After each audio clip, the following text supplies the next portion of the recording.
कभी कभी सवाल ऐसे पूछे जाते हैं आपसे, जैसे आप अपने समाज में बैठे अपने, इसीलिए मैं बार बार आपसे कहता हूं कि जब भी आप सिविल सेवा की तैयारी करें कृपया करके किसी को बताएं ना, या जब भी आप अपनी महत्वाकांक्षा को किसी को मत बताएं, क्योंकि अगर आपने अपनी महत्वाकांक्षा सबको बता दी और अगर आप योग्य व्यक्ति हैं तो यह समाज फिर उसके बाद आपको जीने नहीं देगा। ये इतनी चुनौतियां आपके सामने पेश करेगा। एक बैग आपको लगे यार चारों तरफ से दिक्कत आ रही है,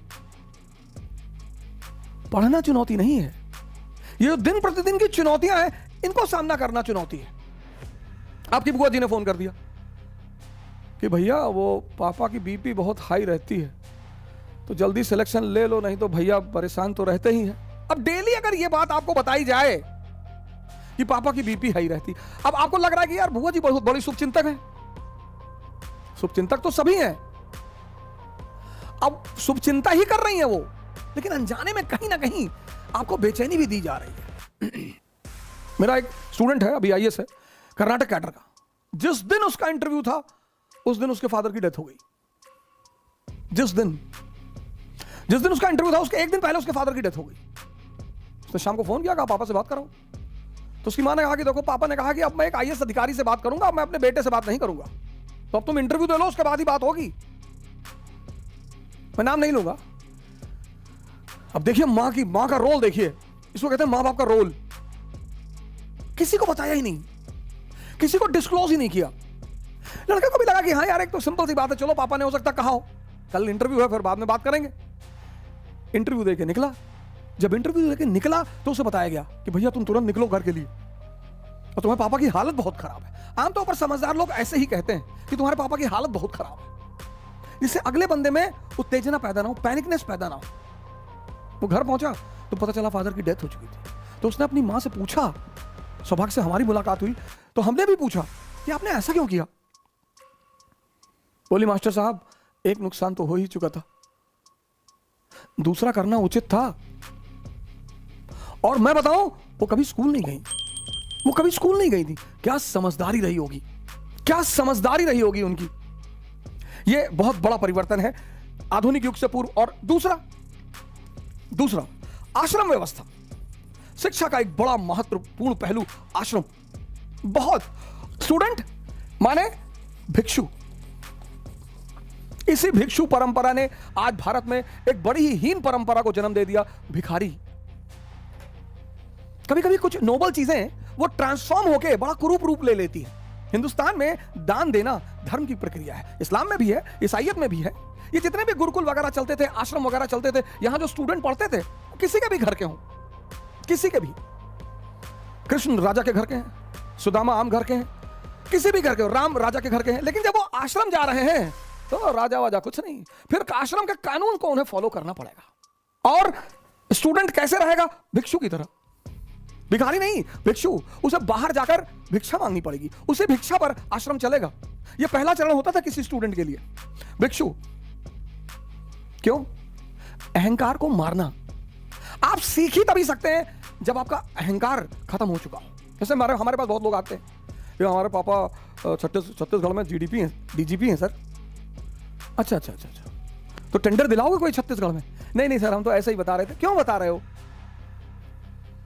क्यों बता रहे हो? क्या बदल जाएगा उससे? तुम सीखने आए हो। अगर हमें दबाव में ले लोगे कि डीजीपी साहब का बेटा है, कुछ कहते हैं तो बुरा ना मान जाए, तो तुम हमसे कभी सीख ही नहीं पाओगे। आज परिवार का वातावरण है, फैमिली और पोस्ट। आज स्टूडेंट 4 घंटा स्कूल में रहेगा, बाकी 20 घंटा घर में रहेगा। 4 घंटा स्कूल में रहेगा, बाकी 20 घंटा, यानी सर्वाधिक प्रभाव उसके ऊपर कहां का होगा? परिवार का। यह एक दूसरा बहुत बड़ा परिवर्तन है। आश्रम में रहना और परिवार में रहना दो बिल्कुल अलग अलग बातें। हालांकि आज भी बड़ी सारी धार्मिक संस्थाएं चल रही हैं जो छोटे छोटे बच्चों को शुरू से ही घर से बुला लेती हैं, लेकिन उनका रिजल्ट अब उतना अच्छा नहीं रहा। हमारे यूपी में सबसे ज्यादा मदरसा है, सबसे ज्यादा, लेकिन मुसलमानों की स्थिति बहुत खराब है। जबकि उसी मदरसा से किसी जमाने में राजा राम मोहन रॉय जैसे लोग पढ़े हुए थे। राजा राम मोहन रॉय, फारसी आती थी, अरबी आती थी, मदरसा के पढ़े हुए।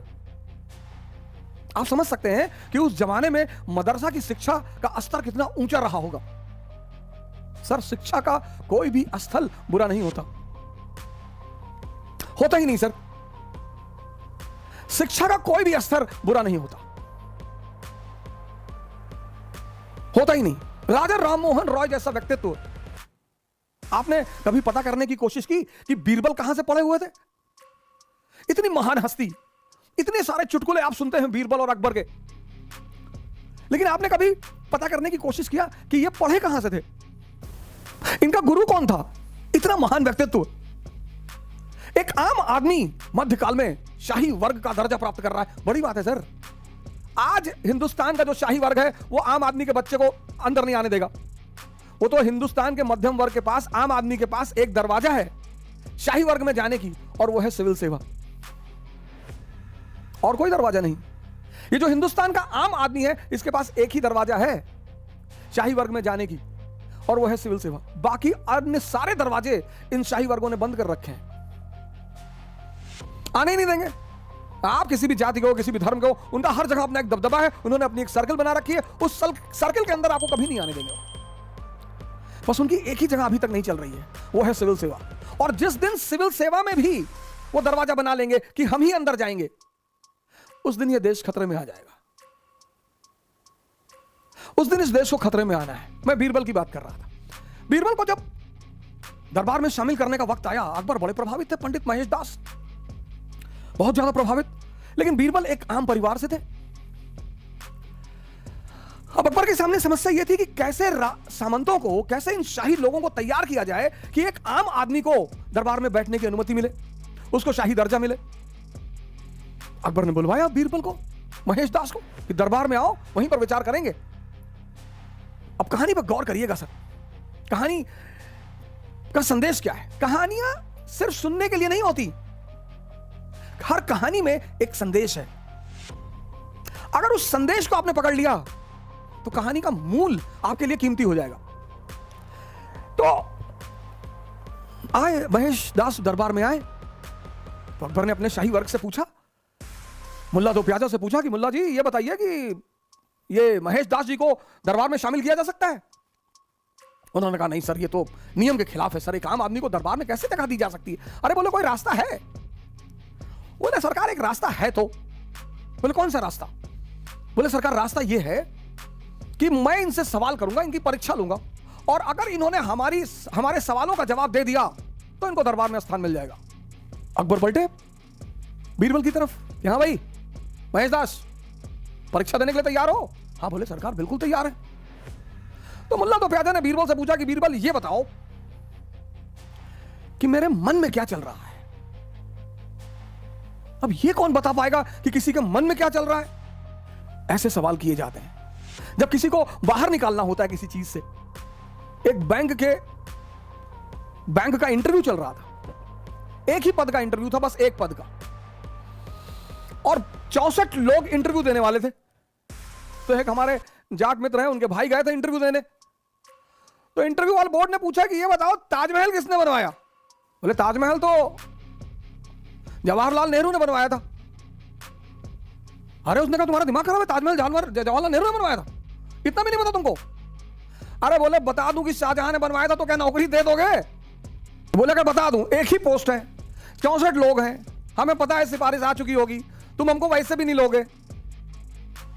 तो अगर बता दूं कि शाहजहां ने बनवाया था तो सिलेक्शन लोगे? खैर भगवान के आशीर्वाद से उनका सिलेक्शन हुआ, उन्हें लिया गया कि जो आदमी इतना खतरा लेने को तैयार है।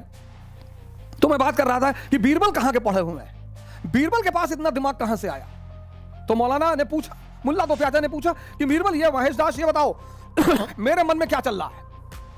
बीरबल ने कहा सरकार हमको पता आपके मन में क्या चल रहा है। बोले बताओ क्या चल रहा है? बोले आपके मन में चल रहा है कि अकबर अमर हो जाए, आपके मन में चल रहा है कि अकबर का साम्राज्य पूरी दुनिया में फैल जाए, आपके मन में चल रहा है कि दुनिया की सारी खूबसूरत औरतों की शादी अकबर से हो जाए। अकबर ने पलटकर मुल्ला की तरफ देखा, कहा मुल्ला क्या चल रहा है? बोले सरकार बिल्कुल यही बातें मेरे मन में चल रही। अब ये चीज किस स्कूल में पढ़ाई जाती है सर? कहां बताइए हमें। लेकिन ये विकसित कैसे होती है? शिक्षा से सर। ये समझदारी, ये कॉमन सेंस, इसका मूल बेस क्या है? एजुकेशन। इसका मूल जो आधार है, मूल वो शिक्षा है सर। सुभाष चंद्र बोस सिविल सेवा का इंटरव्यू देने गए और अंग्रेजों का नियम था कि भारतीय आए किसी ना किसी तरह इन्हें बाहर निकालो। जैसे एमपीपीसीएस में जब इलाहाबाद के लड़के इंटरव्यू देने जाते हैं तो उनको 2 नंबर दिया जाता है, 3 नंबर दिया जाता है। हमारे एक सीनियर है, गोंडा के डीएम है मार्कंडे शाही जी, उनको 4 नंबर मिला था इंटरव्यू में, तब भी डिप्टी जेलर हुए थे, सेकंड रैंक आई थी उनकी एमपीपीसीएस में, 4 नंबर। उनसे कहा कि आपने बड़े अच्छे जवाब दिए, बहुत अच्छा सवाल, लेकिन हम इलाहाबादी, आप लोग तो सिर्फ बचपन से तैयारी करते हैं, इलाहाबाद का लड़का तो क्या क्या नहीं जानता। डिप्टी जेलर हुए सुभाष चंद्र बोस। अब बोर्ड मेंबर ने पूछा कि बोस क्या नहीं कर सकता? बोले साहब सब कुछ कर सकता है। बोले सब कुछ कर सकता है बोस? उसने कहा अच्छा। उसने अपनी वेडिंग रिंग निकाली, शादी वाली अंगूठी सामने रख दी, कहा इसमें से निकल के दिखाओ। सुभाष चंद्र बोस ने एक पेपर लिया, कागज में लिखा एससी बोस, और उस अंगूठी से निकाल दिया। कहा निकल गए, कहा निकल गए। ये चीज कहां से आ रही है सर?